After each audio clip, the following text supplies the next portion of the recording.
Do you believe that being good will protect you? That kindness will keep you safe? That generosity will guarantee loyalty? That honesty will earn you respect? If so, I have to tell you the harsh truth. Goodness, when blind and unguarded, is not protection, it's exposure. History is filled with good people destroyed by the very ones they helped.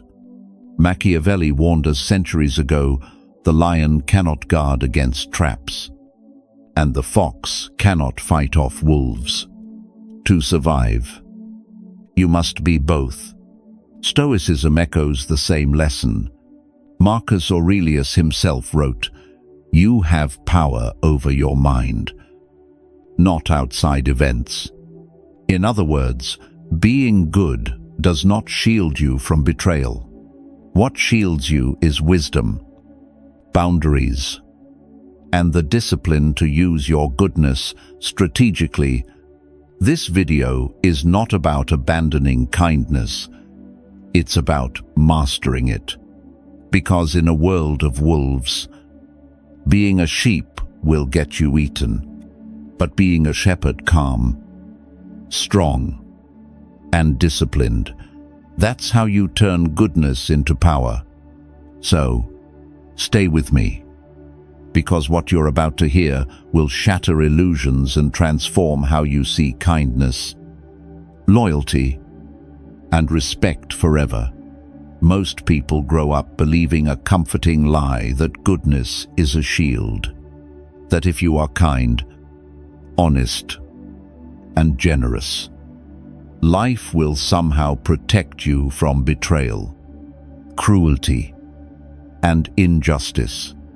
Parents teach their children to just be good, and good things will happen. Teachers reward obedience more than independent thought. Society praises compliance and humility, promising that those who play nice will eventually get their reward. But the truth is far more brutal. Goodness, without wisdom, doesn't protect you. It exposes you. Let's break this illusion step by step. 1. The comforting lie. Think back to childhood fairy tales. The virtuous hero defeats the villain, and kindness always triumphs. We internalize this narrative early. We believe that if we stay good, people will respect us, honor us, and treat us fairly. This illusion makes us feel safe because it tells us the world is orderly, predictable, and moral. But history and real life tell a different story. The Roman Emperor Marcus Aurelius, one of the wisest Stoics, was surrounded by betrayal, conspiracies, and enemies. Despite his fairness and wisdom, goodness didn't shield him. It simply made him a bigger target. Machiavelli observed the same thing in Renaissance Italy. Good rulers who acted purely out of kindness were often destroyed by rivals who exploited their generosity. The illusion of safety comes from wanting to believe the world is just.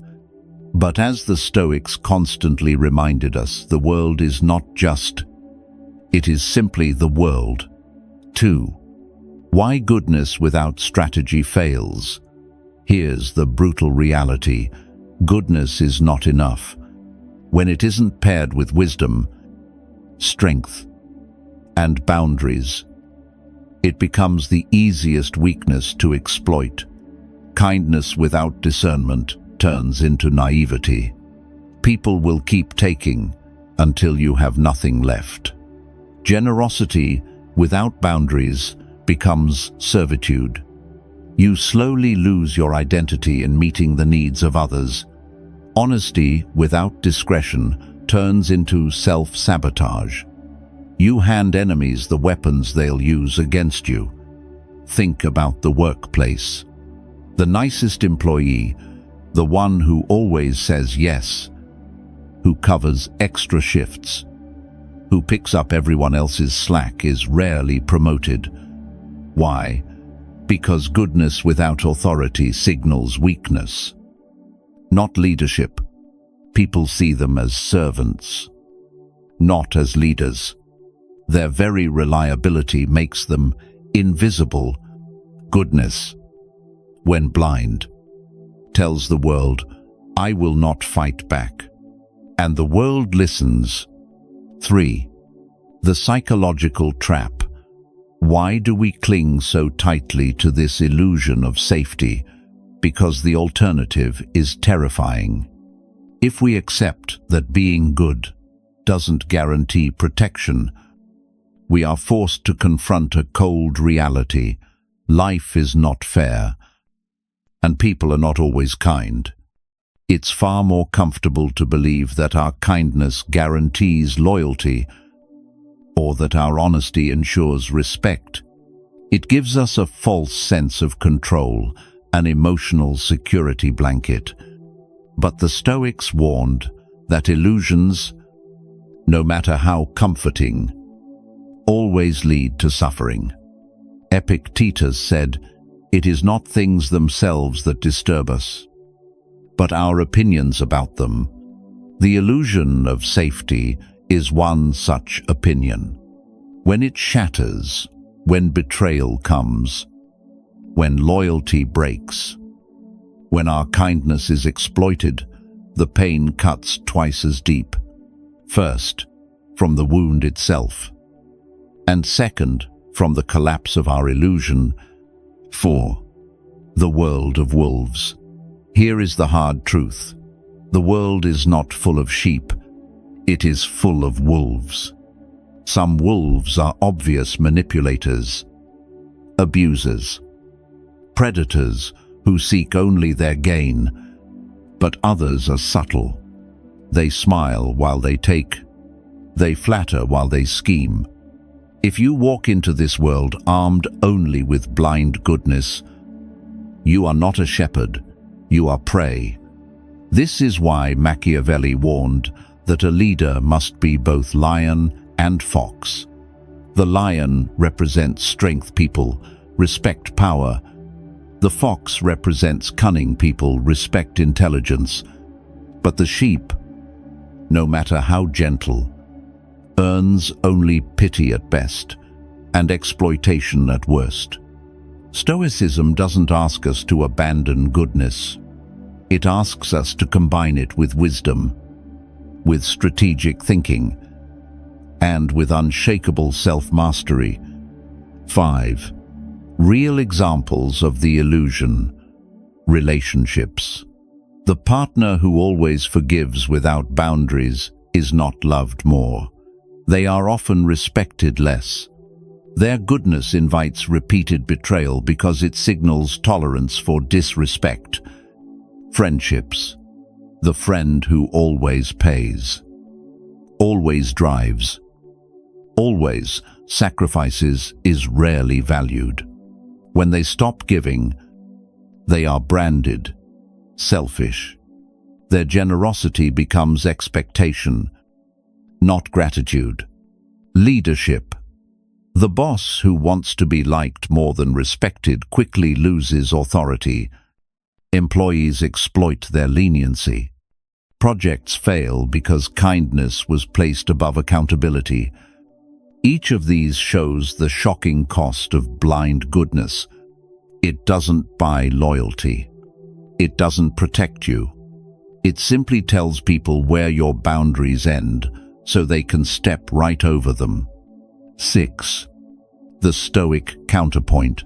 So, what do we do if goodness alone isn't safe? Must we become cruel to survive? Absolutely not. The Stoic answer is balance. Marcus Aurelius wrote, "Waste no more time arguing about what a good man should be. Be one." But he didn't mean blind obedience or endless self-sacrifice.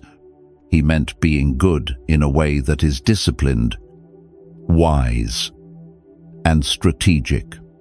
Stoicism teaches us, guard your energy.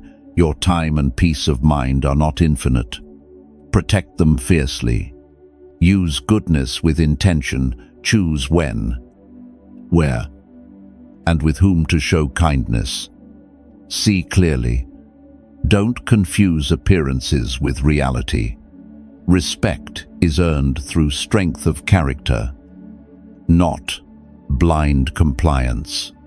Goodness should never be abandoned, but it must be sharpened into a tool, not left as an open wound. 7. Breaking the illusion.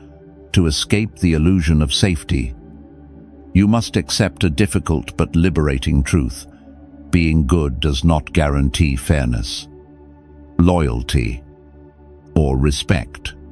When you let this truth sink in, 3 things happen. You stop expecting people to treat you better just because you treat them well. You stop confusing kindness with weakness. You learn to say no without guilt. You stop resenting the world for being unfair, and instead focus on mastering yourself. That's the heart of Stoic wisdom. The world will do what the world does, but you can choose how to act within it. 8. Turning goodness into power. So how do you make goodness powerful instead of dangerous? By transforming it from blind habit into conscious strategy. When you help, do it with clarity, not compulsion. When you forgive, do it with wisdom, not weakness. When you're honest, do it with awareness, not recklessness. Goodness, when combined with emotional intelligence, psychological boundaries, and self-respect, becomes unstoppable. It transforms from vulnerability into authority. That's why we say, don't stop being good. Start being strategically good. The illusion of safety has trapped millions into believing that being endlessly good is enough. But as Stoicism and history remind us, blind goodness invites betrayal, exploitation, and exhaustion. The answer is not to abandon goodness, but to master it, to wield it like a sharpened blade rather than a dull shield. Remember, a sheep is eaten, but a shepherd protects. Your task is not to stop being good. Your task is to become wise enough to make goodness your strength, not your downfall. At first glance, generosity seems like one of the noblest human virtues. To give freely, to put others before yourself, to open your hands and heart without asking for anything in return, that's the picture of a good person. And society reinforces this image everywhere. Religious texts preach charity. Schools praise helpfulness. Families tell us that sacrifice is proof of love. But beneath this beautiful illusion lies one of the most dangerous traps of human behavior, the generosity trap. What begins as kindness slowly turns into expectation, then entitlement, and eventually resentment. What once earned you praise ends up eroding respect. Let's break this down. 1. The short-term applause. The first time you give, people clap. The first time you help, people say thank you. The first time you sacrifice, people are touched by your generosity. It feels good for them and for you. You believe you are building trust, loyalty, and goodwill. But the brain adapts quickly. Psychologists call it hedonic adaptation, the process by which humans quickly get used to positive experiences. What felt exceptional yesterday feels ordinary today. And soon, it feels insufficient tomorrow. Generosity follows the same law. What starts as a special gift becomes an expected duty, The applause fades. Gratitude turns into silence. And the moment you stop giving, the people who once praised you suddenly label you selfish. 2. The parent's dilemma. You see this clearly in parenting. A mother buys her child a new phone. The child beams with gratitude. A year later, the mother buys another. The child says, "Thanks," but less enthusiastically. By the third or fourth upgrade, there's no excitement at all, just expectation. And when the parent says no to the latest request, the child lashes out. The truth: it wasn't the parent's refusal that created anger, it was the child's addiction to generosity. This is how the generosity trap works. The more you give, the more invisible your giving becomes. 3. The workplace example. The same pattern plays out at work. Imagine the employee who always stays late, who always takes on extra projects, who always covers for others. At first, the boss notices. At first, colleagues express gratitude. But over time, staying late becomes normal. Doing extra becomes expected. One day, that employee leaves on time, and suddenly whispers start. They're not as committed anymore. Their years of overgiving are forgotten. One deviation from the pattern becomes evidence of laziness. Their identity is no longer a hard worker, but the dependable one who owes us. Generosity becomes a cage. 4. Friendship and the bill. Think about friendships. You're the person who always pays for dinner, who always drives, who always helps people move. At first, friends thank you. They even admire your kindness. But soon, they stop noticing. They stop offering to split the bill. They stop asking whether you're free before assuming you'll show up. And when the day comes that you say, "Sorry, I can't this time," they look at you with shock or worse, disappointment. Your generosity didn't make you loved. It made you taken for granted. 5. Why does this happen? The Stoics would say it's not malice, it's human nature. People adapt to what they repeatedly experience. If your kindness is constant, they stop seeing it as kindness. They see it as reality. Seneca warned of this when he wrote, "Benefits should be given slowly, so that they may be better appreciated."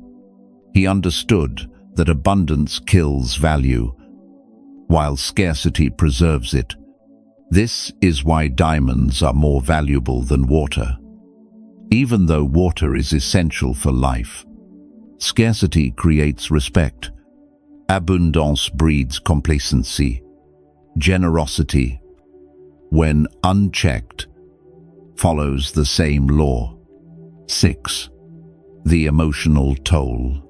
The generosity trap doesn't just damage how others see you, it damages how you see yourself. At first, giving feels fulfilling, but over time, you notice the lack of appreciation. You start to feel drained, resentful, even angry. You wonder, why don't they notice? Why don't they give back? Why am I always the one carrying the weight? This resentment poisons relationships. The very kindness you thought would strengthen bonds ends up eroding them. You start pulling away from people you once loved, helping not because they betrayed you, but because you betrayed yourself by over-giving. 7. Goodness versus self-respect. Here's the brutal truth. Constant generosity without boundaries is not goodness. It's self-neglect. Marcus Aurelius wrote, "If you don't respect yourself, you will not be respected." When you give endlessly without protecting your own energy, you teach others how to treat you. You teach them that your time, your money, your emotional labor come at no cost. And people value what costs them nothing at nothing. The Stoics would say that true virtue requires balance. Generosity is good, but generosity without wisdom is weakness. 8. The strategic alternative. So, how do you escape the generosity trap? By practicing strategic generosity. Be selective. Help the right people at the right time. Not everyone all the time. Be intentional. Give in ways that align with your values and goals. Not out of guilt or fear of rejection. Be scarce. Let your yes mean something by saying no more often. Scarcity creates respect. Be balanced. Don't give at the expense of your own well-being. The oxygen mask rule applies. Secure your own air before helping others breathe. This transforms generosity from compulsion into power. Instead of being drained, you amplify your impact. Instead of being exploited, you earn respect. 9. The Stoic perspective. The Stoics never told us to stop being kind. They told us to be kind wisely. Epictetus reminded us, first say to yourself what you would be, and then do what you have to do. In other words, decide what kind of person you want to be. Then act with intention. If you want to be generous, be generous strategically. If you want to be helpful deliberately. Don't let generosity become your identity. Let it be your tool. 10. Breaking free. The generosity trap can only hold you if you believe the lie that constant giving equals goodness. Once you see the truth that overgiving leads to entitlement, you can break free. You can still be kind. But now you choose when, how, and to whom. And that choice makes all the difference. The generosity trap is one of the most shocking costs of goodness. What begins as love, kindness, and service can easily morph into expectation, entitlement, and resentment. But once you awaken to this truth, you gain the power to shift. You learn to give, not blindly, but strategically. You protect your resources while amplifying your impact. Remember, the world doesn't need you drained and resentful. It needs you strong and intentional. Goodness without boundaries destroys you. Goodness with boundaries empowers you. Human beings don't live by truth alone. We live by appearances. It doesn't matter how pure your heart is, how noble your intentions are, or how much you've sacrificed in silence. In the eyes of the world, what matters is how you look, not who you are. That's why some people with questionable morals climb to the top while genuinely good souls remain ignored. It's not because goodness is powerless.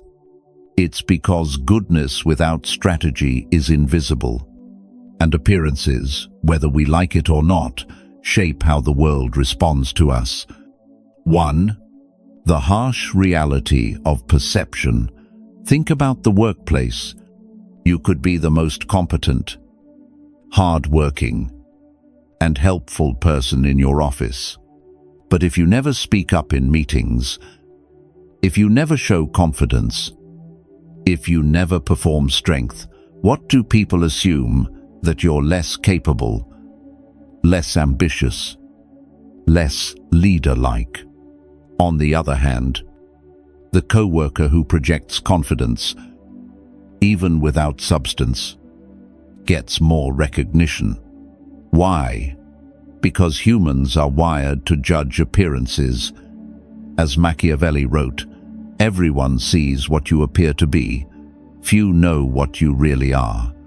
The Stoics would never deny this.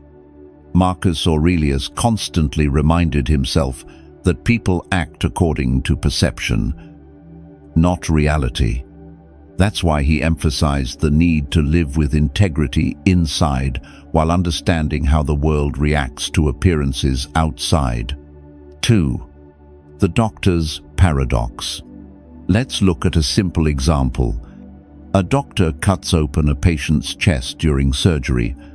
To an outsider with no medical knowledge, this act might look violent, even cruel.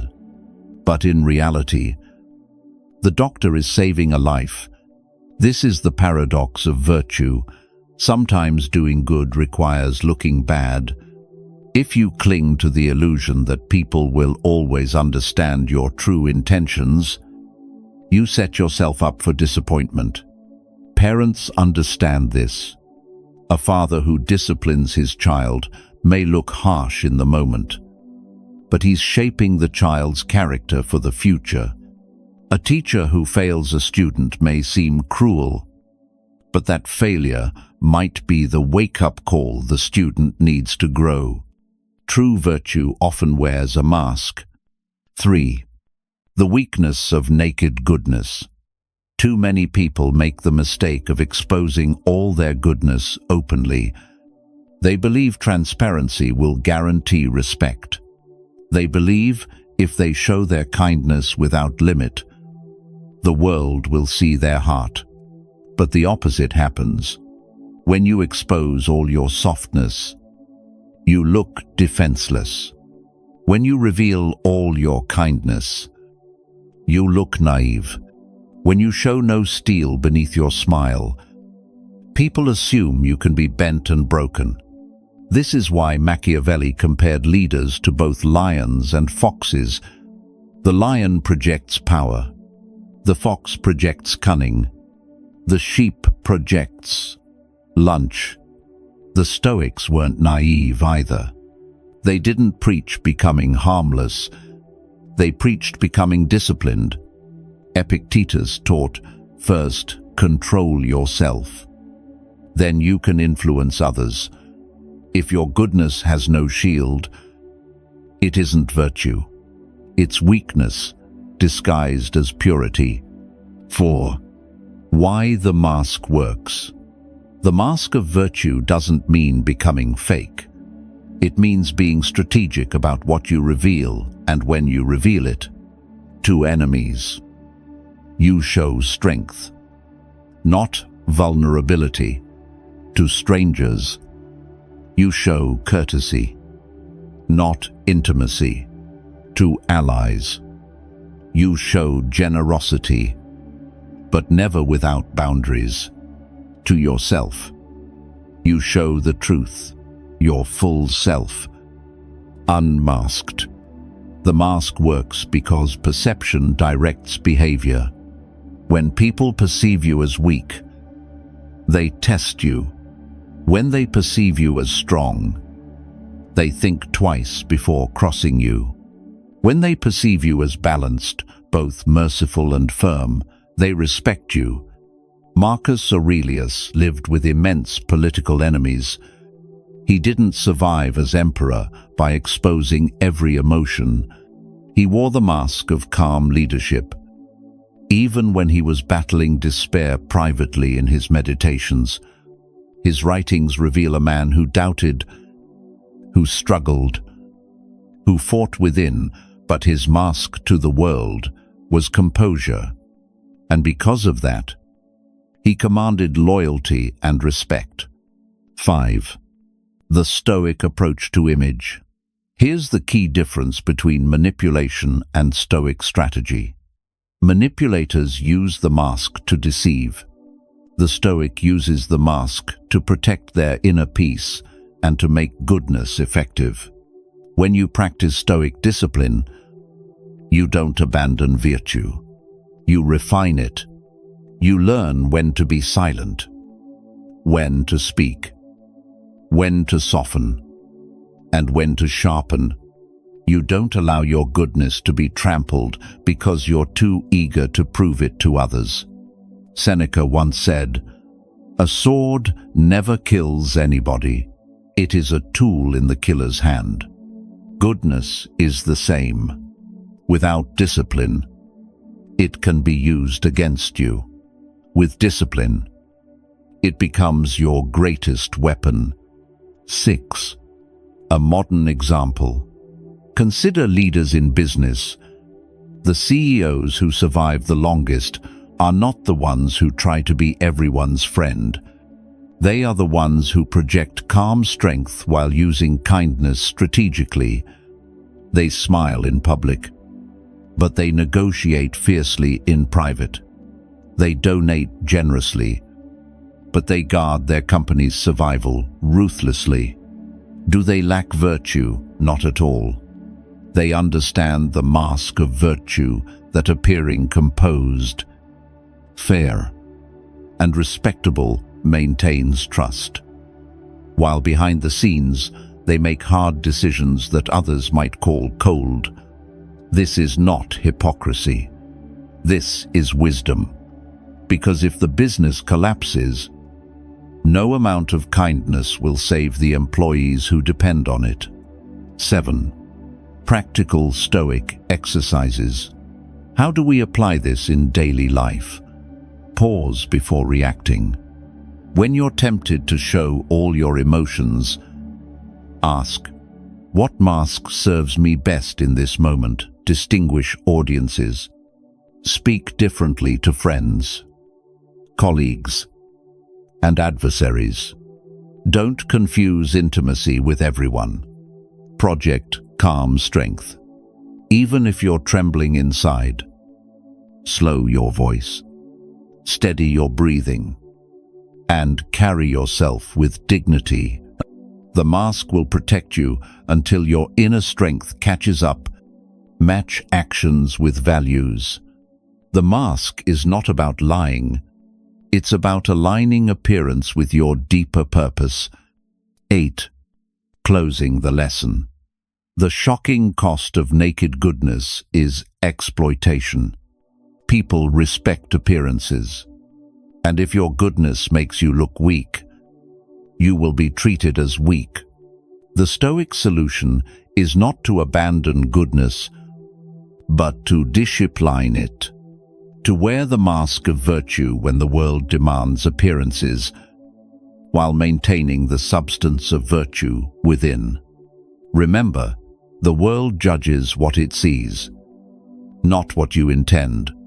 If you want your goodness to have power, learn when to reveal it and when to shield it. That is not hypocrisy, it is strategy.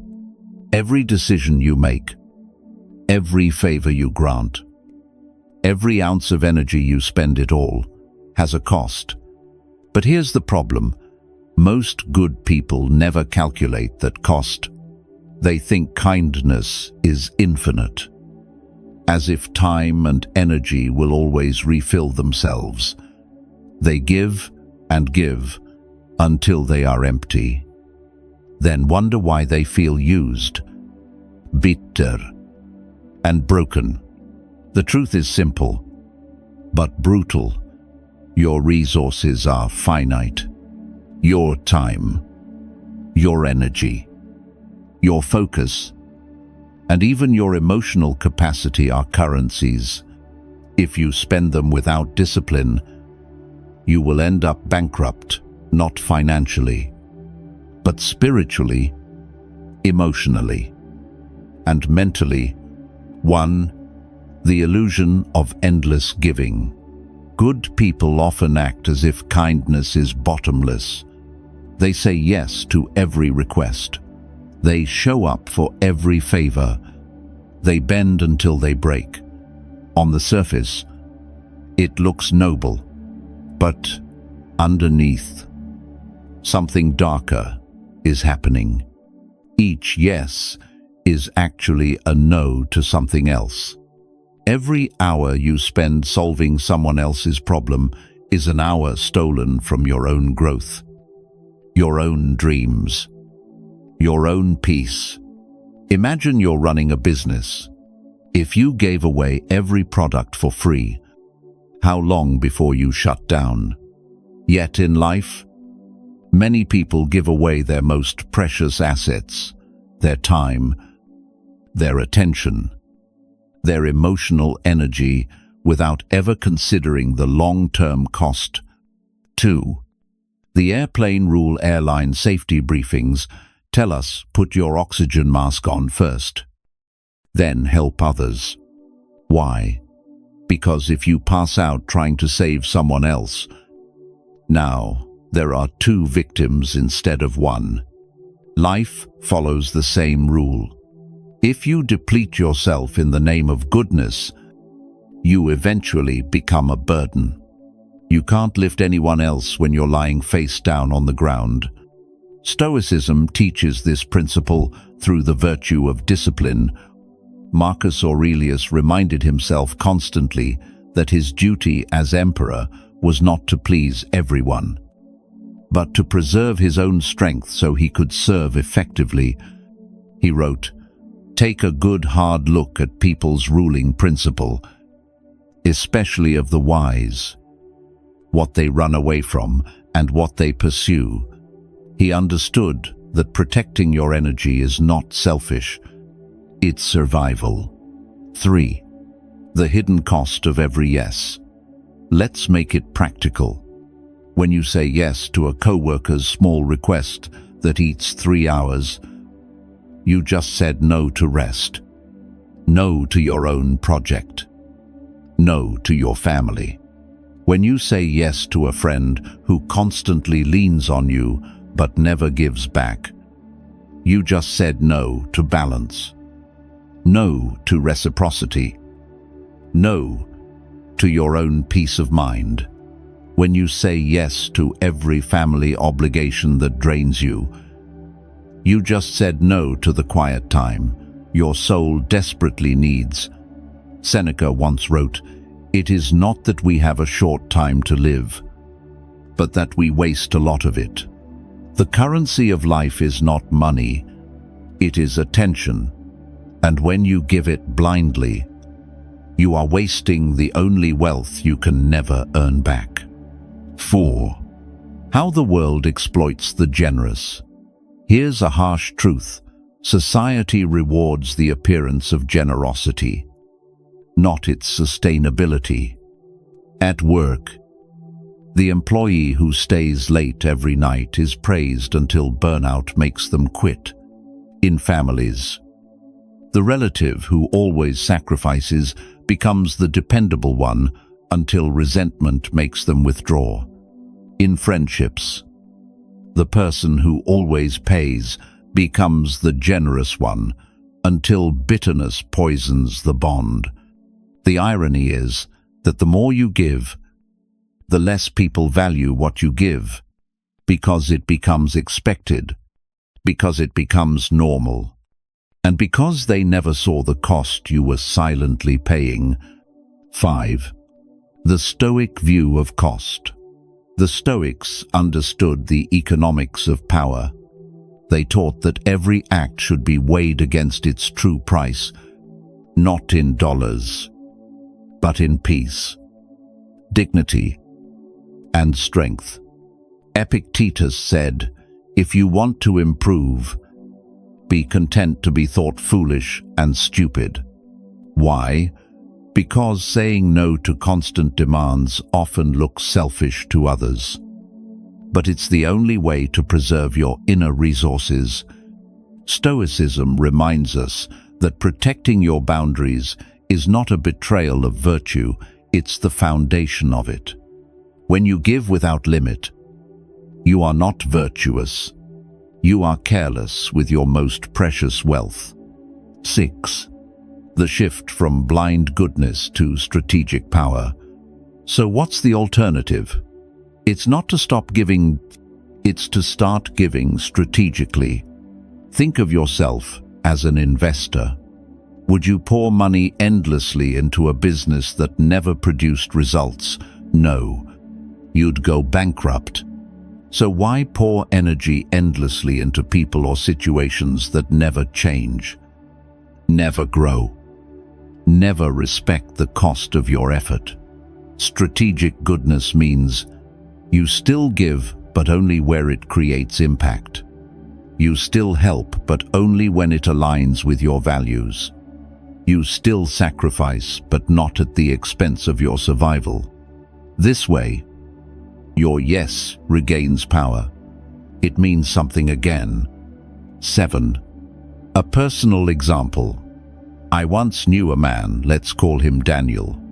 He was the go-to guy in his office. If someone needed extra work done, Daniel said yes. If a co-worker needed a favor, Daniel said yes. If the boss needed someone to cover a weekend, Daniel said yes. Everyone loved him at first, but over time, something shifted. His yes became expected. His hard work became invisible. When he finally said no just once, he was criticized for being unhelpful. The years of sacrifice were forgotten instantly. Eventually, Daniel burned out. His health declined. His performance dropped. And the very company he had given everything to replaced him without hesitation. What was the cost of his goodness, his career, his health, and his peace? 8. Practical Stoic discipline. How do you avoid Daniel's fate? By treating your time and energy as sacred. Ask before saying yes. Does this align with my values, or am I just afraid of saying no? Measure the true cost if I give my time here. What am I taking away from myself or others? Protect your core resources, your sleep, your health, your focus, your inner calm. These are non-negotiable. Remember, you can't pour from an empty cup.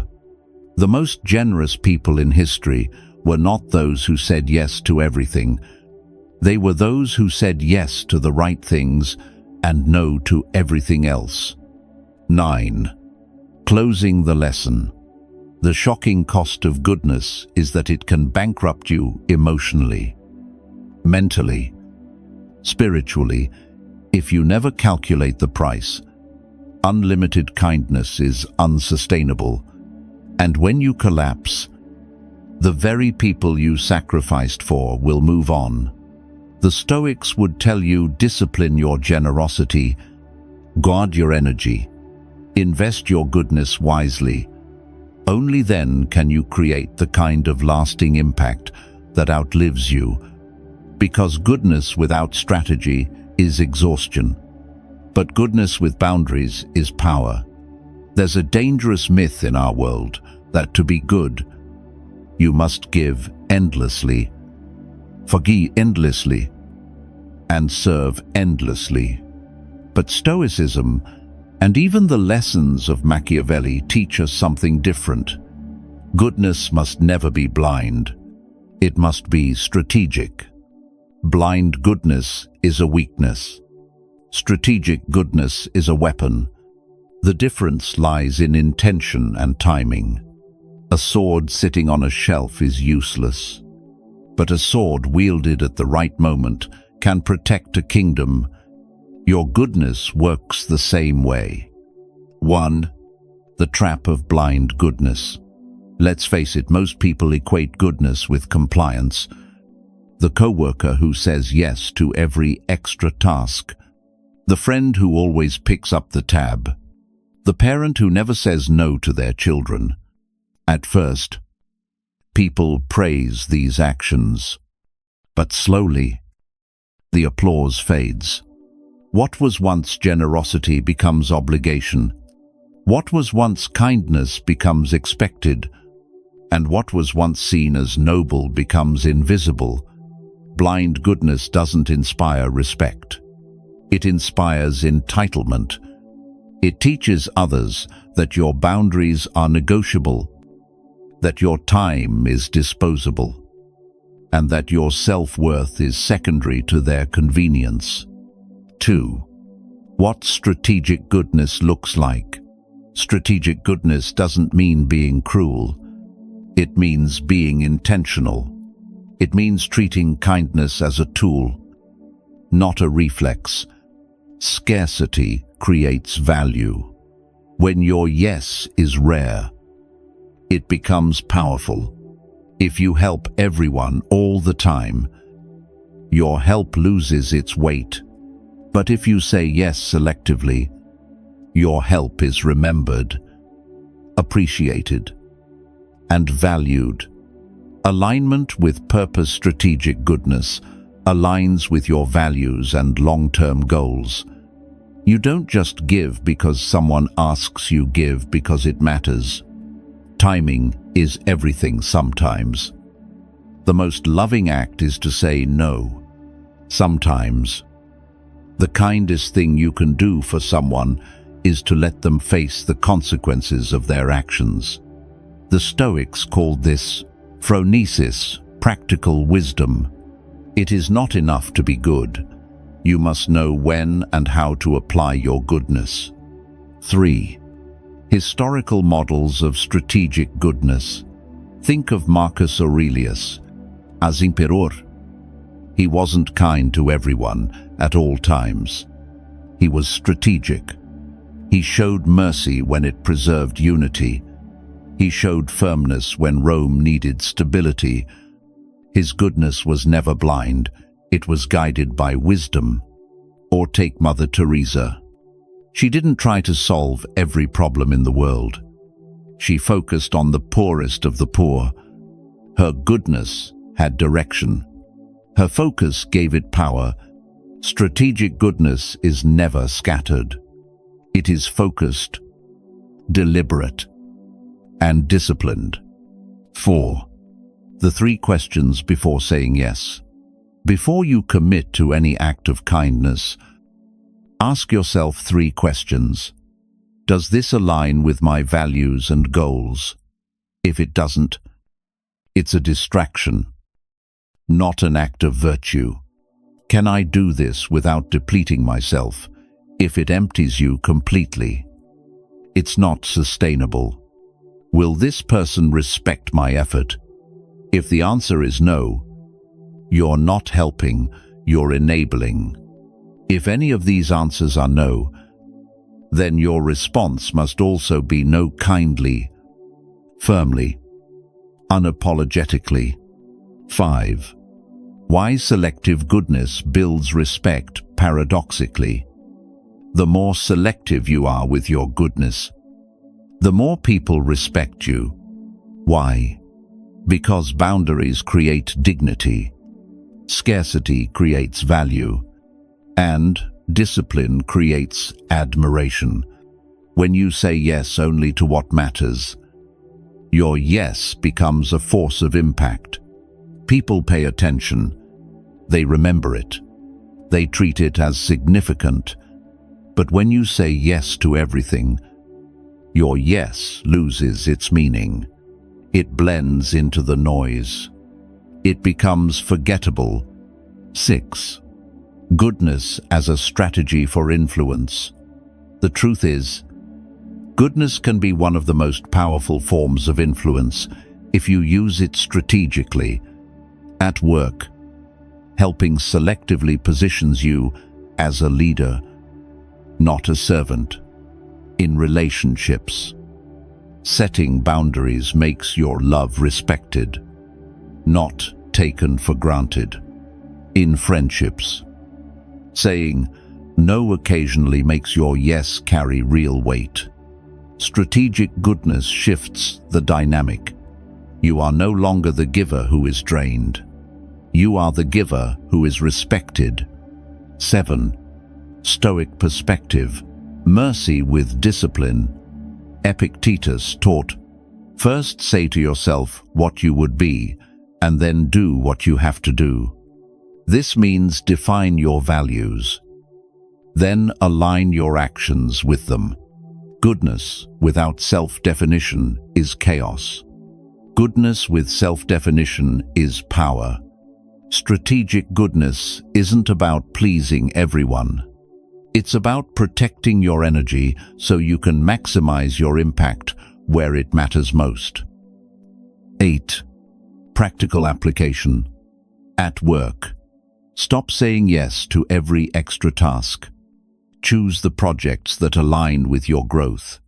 In family, stop sacrificing endlessly. Set boundaries.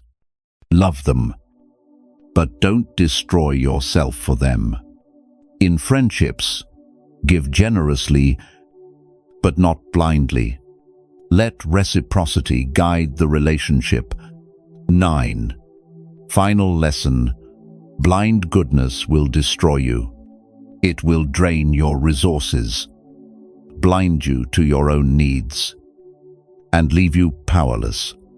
Strategic goodness, on the other hand, transforms you into someone respected, valued, and remembered. It's not about being less good. It's about being good with wisdom. It's about turning kindness from a weakness into strength. Because in the end, goodness without boundaries is slavery. But goodness with strategy, that is power. The world will never reward blind goodness. It will drain you, exploit you, and leave you with nothing but resentment. But when you choose strategic goodness, everything changes. You stop being the easy target. You stop being the servant of other people's demands.